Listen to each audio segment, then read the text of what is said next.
Hello, আসসালামু আলাইকুম everyone. আশা করি সবাই ভালো আছেন। আজকে আমি দেখাবো আমাদের গ্রাম অঞ্চলে বটিদায়ের আচারি বলে কিভাবে বটিদায়ের আচারি বানানো হয়। তো আমাদের সৌমিলের মিস্ত্রি যখন বটিদায়ের আচারি বানানোর জন্য প্রস্তুতি নেয়, তো ঠিক এইভাবে কাঠটাকে ঘুরিয়ে ফিরিয়ে কেটে নেয়। এর মধ্যে কাঠের মধ্যে অনেক আঠা বা কর জাতীয় কিছু ছিল, টেবিলে টেনে টেনে ধরতো। তো কিছু খাসতেল দিয়ে টেবিলটাকে রানিং করে নিল। তো এই যে এখন কাঠটাকে কাটতেছে। তো বটিদায়ের আচারি কিভাবে বানানো হয় আপনাদের ফুল ভিডিওতে দেখিয়ে দিব। আপনারা ধৈর্য সহকারে ভিডিওটা দেখবেন, আশা করি ভালো লাগবে। তো দেখেন কিভাবে বটিদায়ের আচারিটা বানায়।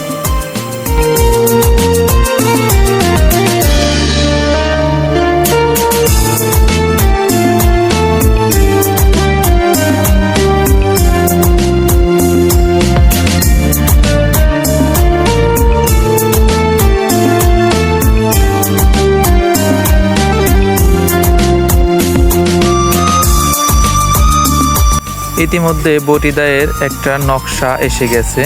তো হাতে একটা অন্যরকম ফিলিংস হচ্ছে যে বটিদায়ের একটা আচারির মতনই। তো অনেক দক্ষতার মাধ্যমে এই কাজটা করতে হয়। সবাই কিন্তু এই কাজটা করতে পারে না, কারণ এইখানে জীবন মরণের খেলা। একটু ভুল হলেই একদম অনেক বিশাল একটা বড় ক্ষতি হয়ে যেতে পারে। তো আপনারা দেখেন কীভাবে বটিদায়ের আচারিটা বানায়। তো বটিদায় আচারি বানানোটা প্রায় শেষের দিকে। তো আমার মেলের মিস্ত্রি, হেড মিস্ত্রি, সে তার হাতের দক্ষতা দেখে আমি মুগ্ধ ছিলাম। তো তার কাটিংগুলা অনেক সুন্দর ছিল এবং দেখার মতন ছিল। তো দাঁড়িয়ে দাঁড়িয়ে আমি দেখতেছিলাম আর এই ভিডিওর ক্লিপটা নিচ্ছিলাম।